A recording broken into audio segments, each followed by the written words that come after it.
fast asleep with Gina Marie. Oh, it's so good to have you here. I'm Gina. Marie is working busily. We are both grateful to have you with us again and again. Oh, your comments.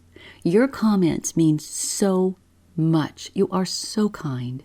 Thank you for those comments. Thank you for your likes, and thank you for your subscriptions. Okay, we're back at it after freshly refreshing William Faulkner's A Rose for Emily. Oh, poor Emily. If you haven't heard last week's episode, I think you're going to want to check it out. But we have an abrupt left turn this week. Well, the winter holidays have begun, and I'm delighted to bring you a wonderful, hint, hint, based on story. And what is a based on story? Well, it's a story that a very famous movie was based on. And here's the story behind the story. Geez, that's a lot of stories. In 1943, historian, novelist, and editor Philip Van Doren Stern wrote a 4,000-word Christmas message for his friends and sent it out as his Christmas card. It has been repeatedly told that this message became a Christmas card only after he was unable to get it published. That is not true. The New York Times reports that it was readily published the next year after a Christmas card recipient suggested that Stern should submit it for publication. That's how that went down. And that's where director, producer, and screenwriter, the magical Frank Capra, comes in. He is the creator of many award-winning films, as you probably already know, from the 1930s and 40s. And if you're a fan of Turner Classic Movies, as I most definitely am, you know his work. It Happened One Night, Clark Gable, Claudette Colbert, Mr. Smith Goes to Washington with Jimmy Stewart, Meet John Doe with the fabulous Gary Cooper and the wonderful Barbara Stanwyck. And oh yes, speaking of wonderful, there's his film, It's a Wonderful Life. Again with Jimmy Stewart, also Donna Reed and Lionel Barrymore. The American Film Institute has made that movie number 11 of the top 100 films ever made. It's a Wonderful Life was actually Capra's last film to win major acclaim. And I'm finally getting to it, yes. It was based on Philip Van Doren Stern's short story, published in 1944. Tuck in, everybody, for The Greatest Gift.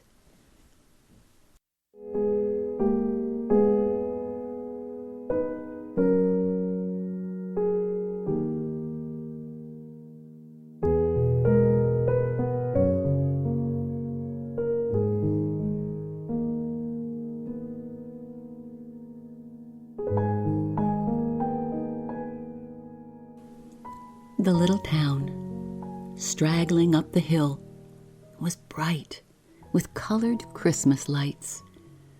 But George Pratt did not see them. He was leaning over the railing of the iron bridge, staring down moodily at the black water. The current eddied and swirled like liquid glass, and occasionally a bit of ice detached from the shore, would go gliding downstream to be swallowed up in the shadows under the bridge. Oh, that water looked paralyzingly cold. George wondered how long a man could stay alive in it. The glassy blackness had a strange hypnotic effect on him. He leaned still farther over the railing. Oh, now Wouldn't do that if I were you," a quiet voice beside him said. George turned resentfully to a little man he had never seen before. He was stout, well past middle age, and his round cheeks were pink in the winter air, as though they had just been shaved. "Wouldn't do what?" George asked, sullenly. "What you were thinking of doing." "Well, now, how do you know what I was thinking?" "Oh, we make it our business to know a lot of things," the stranger said, easily. George wondered what the man's business was. He was a most unremarkable little person, the sort you would pass in a crowd and never notice, unless you saw his bright blue eyes, that is. You couldn't forget them, for they were the kindest, sharpest eyes you ever saw. Nothing else about him was noteworthy. He wore a moth-eaten old fur cap and a shabby overcoat that was stretched tightly across his paunchy belly. He was carrying a small black satchel. It wasn't a doctor's bag. It was too large for that, and not the right shape. It was a salesman's sample kit, George decided distastefully. The fellow was probably some sort of peddler, the kind who go around poking his sharp little nose into other people's affairs. "Looks like snow, doesn't it?" the stranger said, glancing up appraisingly at the overcast sky. "Oh, yeah, it'll be nice to have a white Christmas. They're getting scarce these days, but so are a lot of things." He turned to face George squarely. "You all right now?" "Well, of course I'm all right. I mean, what made you think I wasn't? George fell silent before the stranger's quiet gaze. The little man shook his head. "You know, you shouldn't think of such things on Christmas Eve of all times, too. You've got to consider Mary and your mother." George opened his mouth to ask how this stranger could know his wife's name, but the fellow anticipated him. "Oh, now don't ask me how I know such things. It's my business to know 'em. That's why I came along this way tonight. Lucky I did, too." He glanced down at the dark water and shuddered. "Well, if you know so much about me," George said, "give me just one good reason why I should be alive." The little man made a queer chuckling sound. Come. It can't be that bad. Now, you've got your job at the bank, and Mary, and the kids. You're healthy, you're young, and sick of everything," George cried. "I'm stuck here in this mud hole for life, doing the same dull work day after day. Other men are leading exciting lives, but I'm just a small-town bank clerk that even the army didn't want. I never did anything really useful or interesting. It looks as if I never will. I might just as well be dead. I might better be dead. Sometimes I wish I were. In fact, I wish I'd never been born." The little man stood looking at him in the growing darkness. "Now, what was that you just said?" he asked softly. "I said I wish I'd never been born," George repeated firmly. "And I mean it, too." The stranger's pink cheeks glowed with excitement. "Why, that's wonderful. You've solved everything. I was afraid I was going to have a little trouble with you, but now you've got the solution yourself. You wish you'd never been born. All right, okay. You haven't." "Oh, what do you mean?" George growled. "You haven't been born. Just that. You haven't been born. No one here knows you. You have no responsibilities, no job, no wife, no children. Why, you haven't even a mother. You couldn't have, of course. All your troubles are over. Your wish, I am happy to say, has been granted. Officially." "Oh, nuts!" George snorted and turned away. The stranger ran after him and caught him by the arm. "Now you'd better take this with you," he said, holding out his satchel. "It'll open a lot of doors that might otherwise be slammed in your face." "Oh, what doors? In whose face?" George scoffed. "I know everybody in this town, and besides, I'd like to see anybody slam a door in my face." "Oh, yes, I know," the little man said patiently. "But take this anyway. Can't do any harm, and it may help." He opened the satchel and displayed a number of brushes. "You'd be surprised how useful these brushes can be as introduction, especially the free ones. These, I mean." He hauled out a plain little hairbrush. "Now I'll show you how to use it." He thrust the satchel into George's reluctant hands and began. "When the lady of the house comes to the door, you give her this, and then talk fast.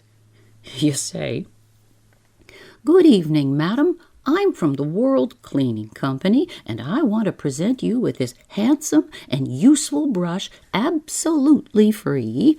No obligation to purchase anything at all.' After that, of course, it's a cinch. Now, you try it." He forced the brush into George's hand. George promptly dropped the brush into the satchel and fumbled with the catch, finally closing it with an angry snap. "Oh, here," he said, and then stopped abruptly, for there was no one in sight. The little stranger must have slipped away into the bushes growing along the riverbank, George thought. He certainly wasn't going to play hide-and-seek with him. It was nearly dark and getting colder every minute. He shivered and turned up his coat collar. The street lights had been turned on, and Christmas candles in the windows glowed softly. The little town looked remarkably cheerful. After all, the place you grew up in was the one spot on earth where you could really feel at home. George felt a sudden burst of affection, even for crotchety old Hank Biddle, whose house he was passing. He remembered the quarrel he had had when his car had scraped a piece of bark out of Hank's big maple tree. George looked up at the vast spread of leafless branches towering over him in the darkness. That tree must have been growing there since Indian times.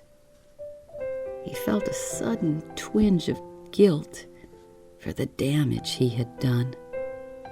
He had never stopped to inspect the wound, for he was ordinarily afraid to have Hank catch him even looking at the tree. Now he stepped out boldly into the roadway to examine the huge trunk.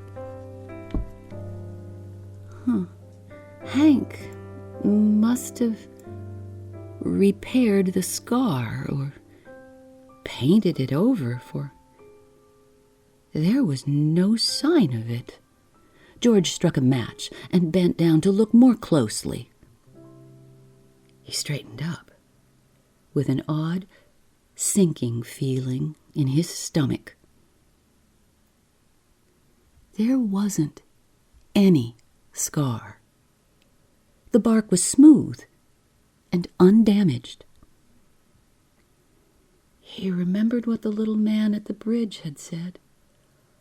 It was all nonsense, of course, but the non-existent scar bothered him. When he reached the bank, he saw that something was wrong. The building was dark, and he knew he had turned the vault light on. He noticed, too, that someone had left the window shades up. He ran around to the front. There was a battered old sign fastened on the door. George could just make out the words, "For rent or sale. Apply James Silva, Real Estate."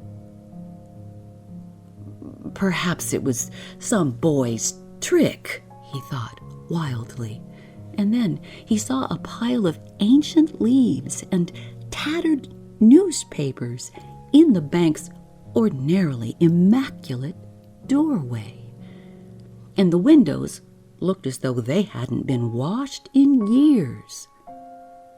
A light was still burning across the street in Jim Silva's office.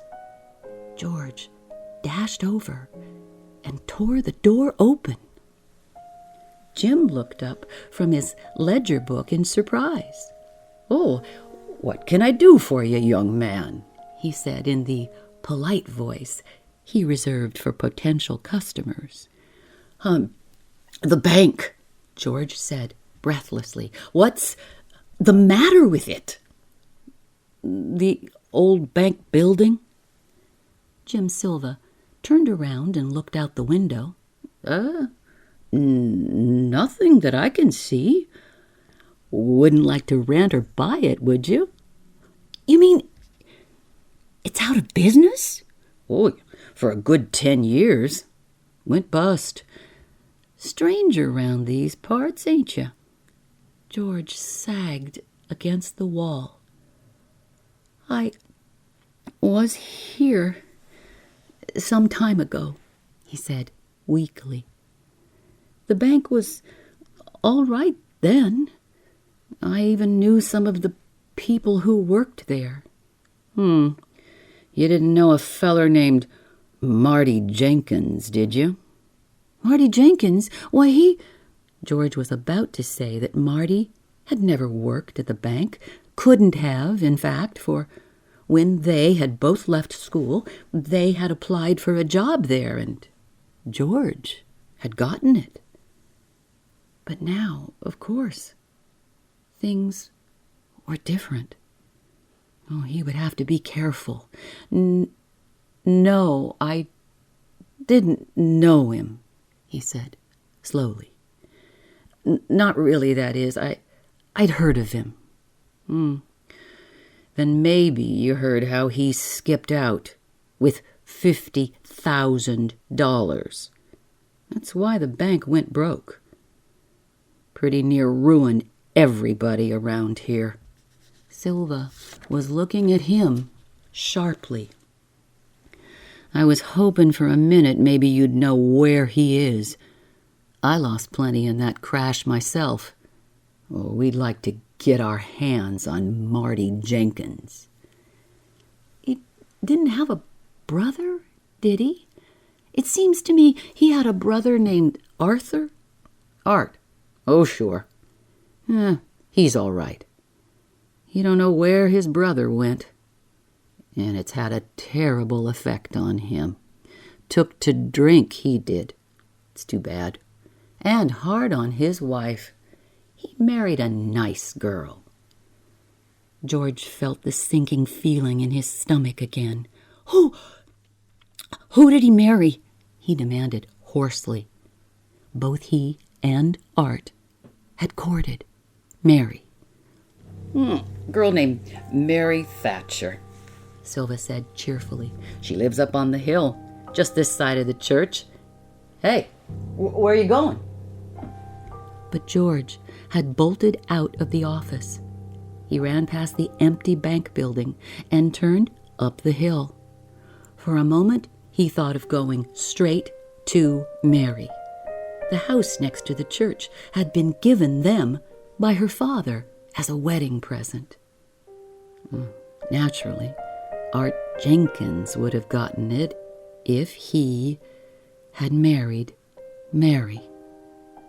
George wondered whether they had any children. And then he knew he couldn't face Mary, not yet, anyway. He decided to visit his parents and find out more about her.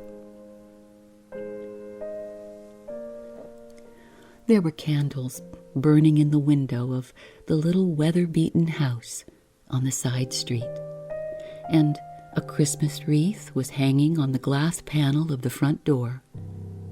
George raised the gate latch with a loud click. A dark shape on the porch jumped up and began to growl, and then it hurled itself down the steps, barking ferociously.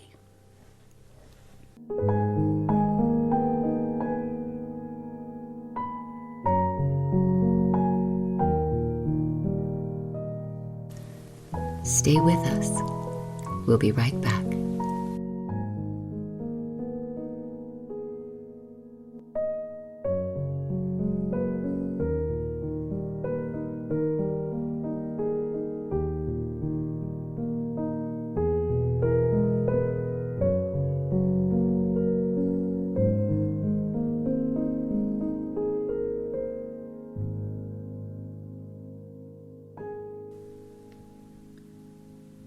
A dark shape on the porch jumped up and began to growl.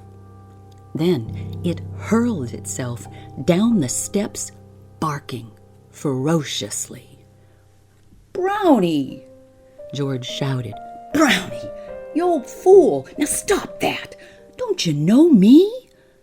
But the dog advanced menacingly and drove him back behind the gate.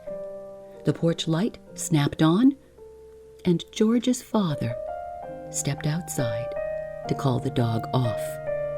The barking subsided to a low, angry growl. His father held the dog by the collar, while George cautiously walked past. He could see that his father did not know him. "Is the lady of the house in?" he asked. His father waved toward the door. "Oh, go on in," he said cordially. "I'll chain this dog up. She can be mean with strangers." His mother, who was waiting in the hallway, obviously did not recognize him. George opened his sample kit and grabbed the first brush that came to hand. "Good evening, ma'am," he said politely. "I'm from the World Cleaning Company. We're giving out a free sample brush. I thought you might like to have one. No obligation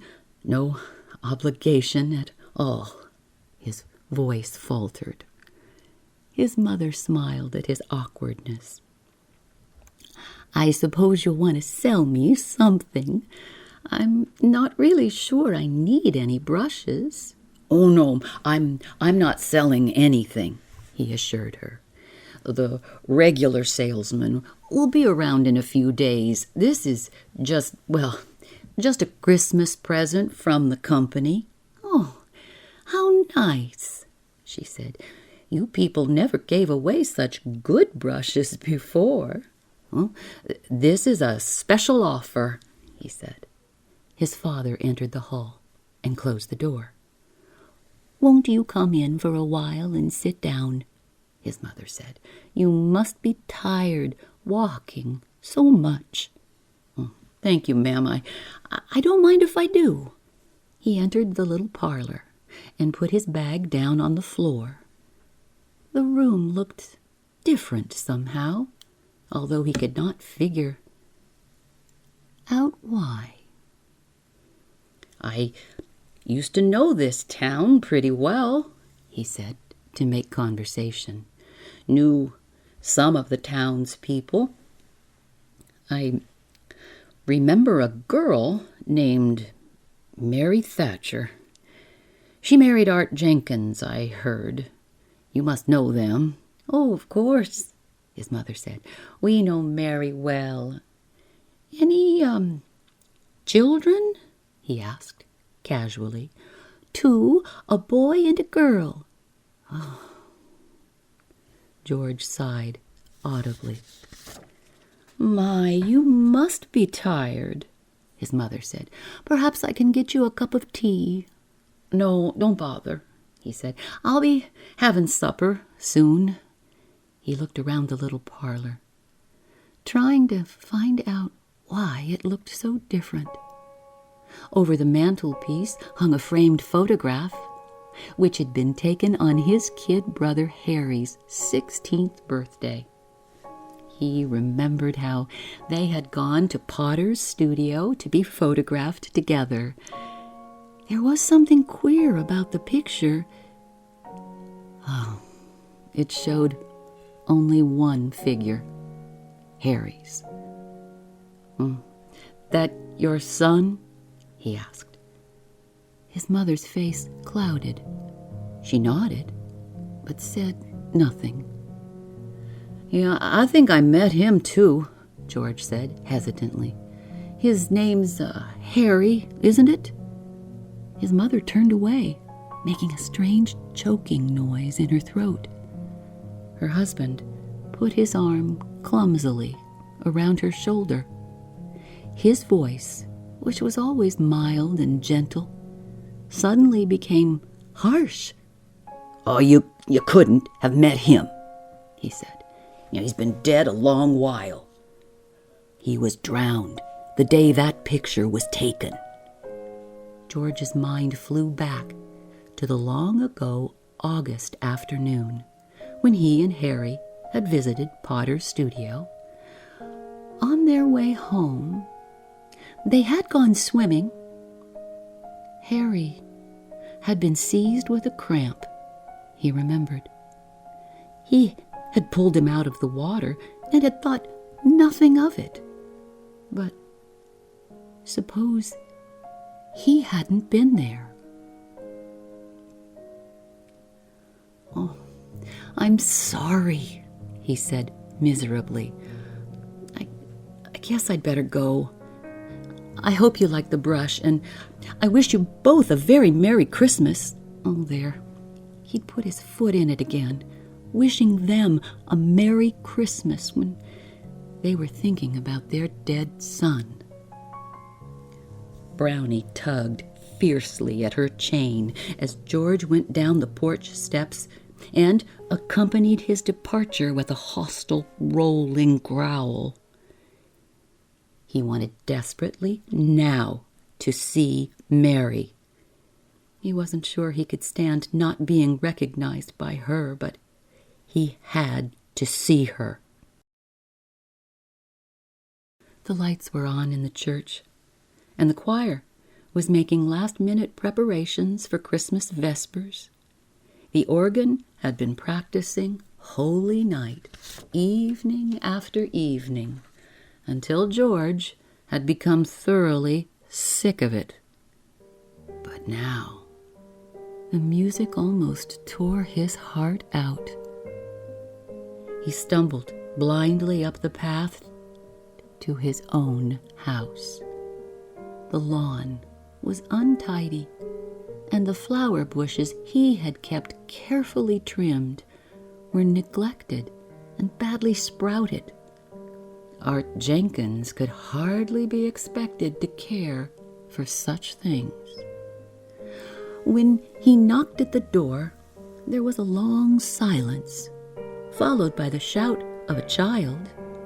Then Mary came to the door. At the sight of her, George's voice almost failed him. "Merry Christmas, ma'am," he managed to say at last.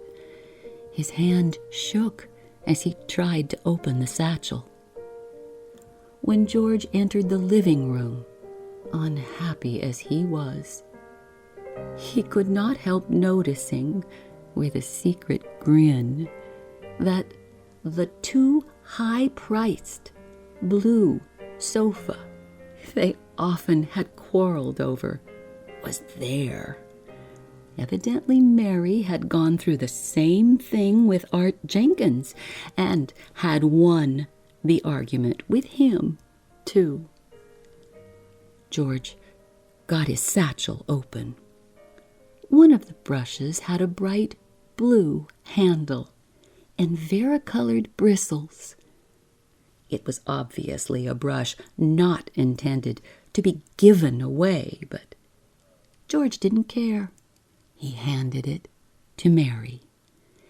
"This would be fine for your sofa," he said. "Oh my, that's a pretty brush," she exclaimed. "You're giving it away free?" He nodded solemnly. "Special introductory offer. It's one way for the company to keep excess profits down, share them with its friends." She stroked the sofa gently with the brush, smoothing out the velvety nap. "Oh, it is a nice brush. Thank you.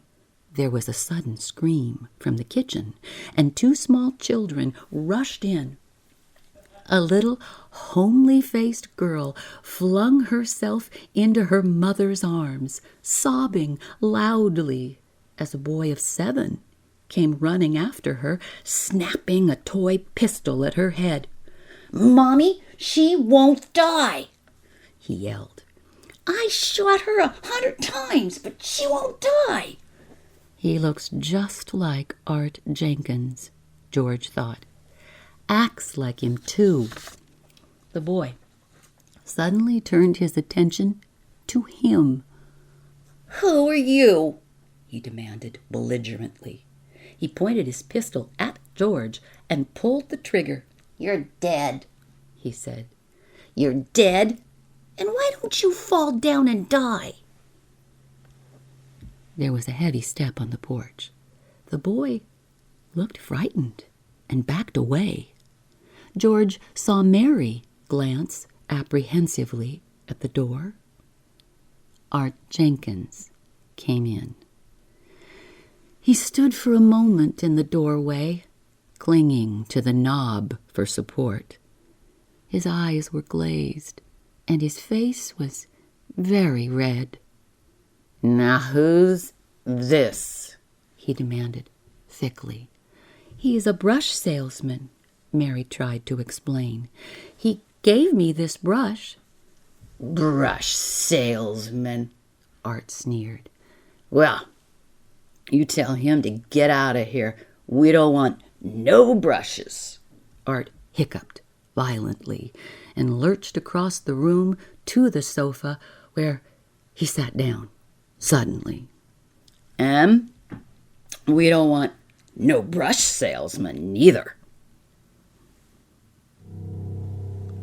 George looked despairingly at Mary. Her eyes were begging him to go. Art had lifted his feet up on the sofa and was sprawling out on it, muttering unkind things about brush salesmen. George went to the door, followed by Art's son, who kept snapping the pistol at him, saying, "You're dead, dead, dead." Perhaps the boy was right, George thought when he reached the porch. Maybe he was dead. Or maybe this was all a bad dream from which he might eventually awake. Oh, he wanted to find the little man on the bridge again and try to persuade him to cancel the whole deal. He hurried down the hill and broke into a run when he neared the river. George was relieved to see the little stranger standing on the bridge. I've had enough," he gasped. "Get me out of this. You got me into it." The stranger raised his eyebrows. "I got you into it. I like that. You were granted your wish. You got everything you asked for. You're the freest man on earth now. You have no ties. You can go anywhere and do anything. What more could you possibly want?" "Oh, no. Change me back," George pleaded. "Change me back, oh, please. Not just for my sake, but for others, too. Oh, you don't know what a mess this town is in. You don't understand. I've got to get back. They need me here." "I understand right enough," the stranger said slowly. "I just wanted to make sure you did. You had the greatest gift of all conferred upon you, the gift of life, of being a part of this world and taking a part in it. Yet you denied that gift." As the stranger spoke, the church bell high up on the hill sounded, calling the townspeople to Christmas vespers. And then the downtown church bell started ringing. "Oh, now listen, I gotta get back," George said desperately. You can't cut me off like this. Why, it's murder." "Well, suicide, rather, wouldn't you say?" the stranger murmured. "You brought it on yourself. However, since it's Christmas Eve, well, anyway, close your eyes and keep listening to the bells." His voice sank lower.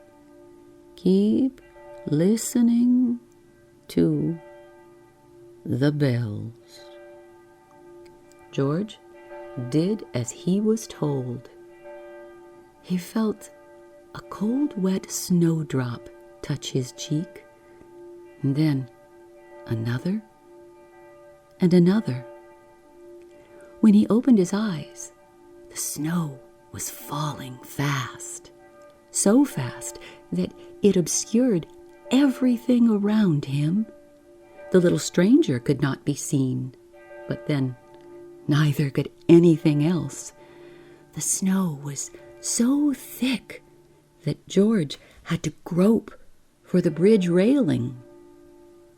As he started toward the village, he thought he heard someone saying, "Merry Christmas." But the bells were drowning out all rival sounds, so he could not be sure. When he reached Hank Biddle's house, he stopped and walked out into the roadway, peering down anxiously at the base of the big maple tree. The scar was there. Oh, thank heaven! He touched the tree affectionately. Oh, he'd have to do something about that wound. Get a tree surgeon or something. Anyway, he'd evidently been changed back. He was himself again. Maybe it was all a dream, or perhaps he had been hypnotized by the smooth-flowing black water.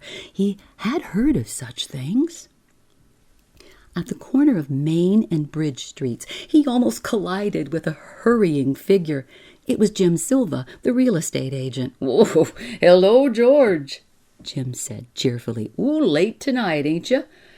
I should think you'd want to be home early on Christmas Eve."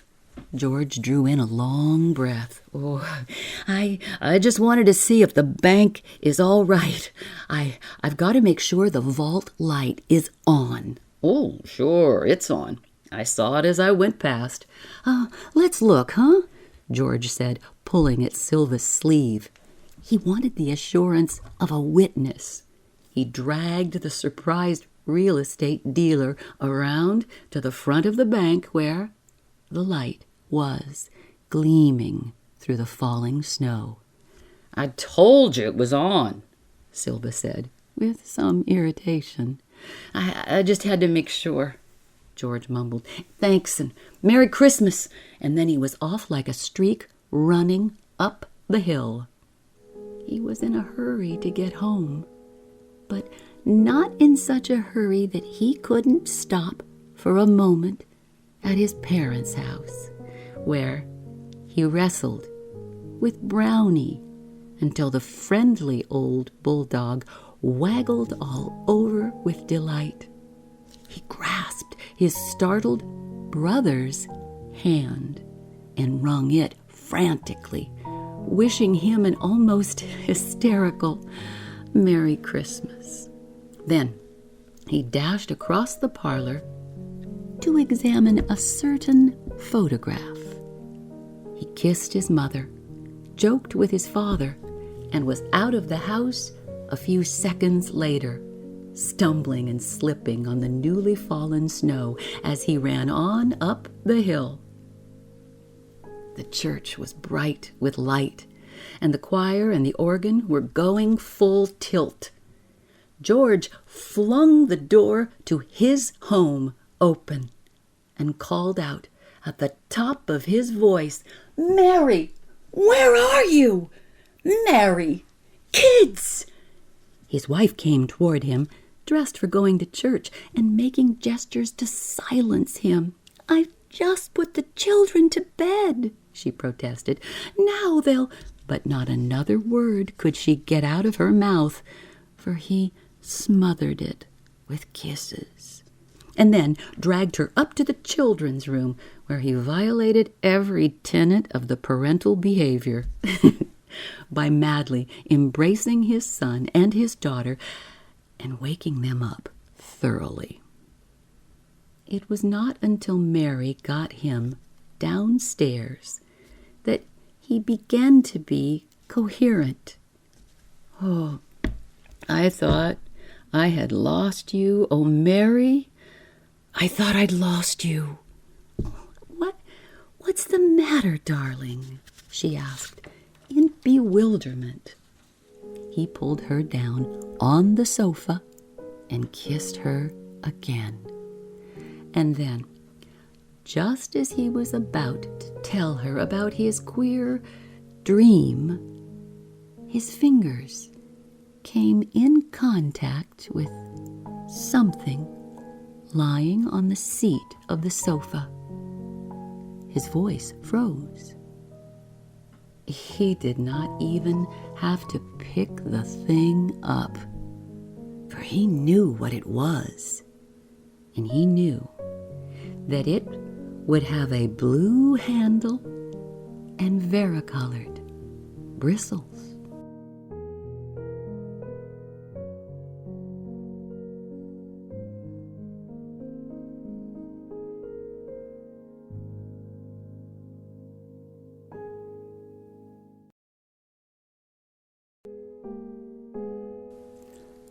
Introduction information for this episode is from The New York Times.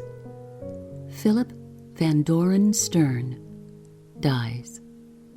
By Herbert Mitgon.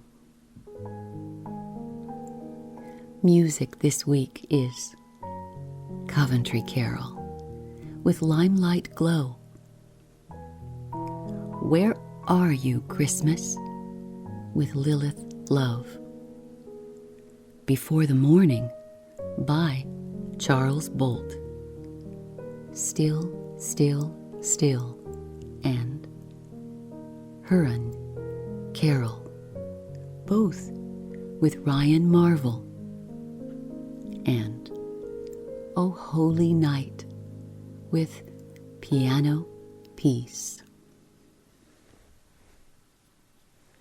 You can reach me at fastasleepwithginamarie44@gmail.com, or you can find me on Instagram, Facebook, and TikTok. And please, listeners, please keep us here for you with your comments, your likes, and by subscribing. Thank you for listening. Keyword: brush. Good night.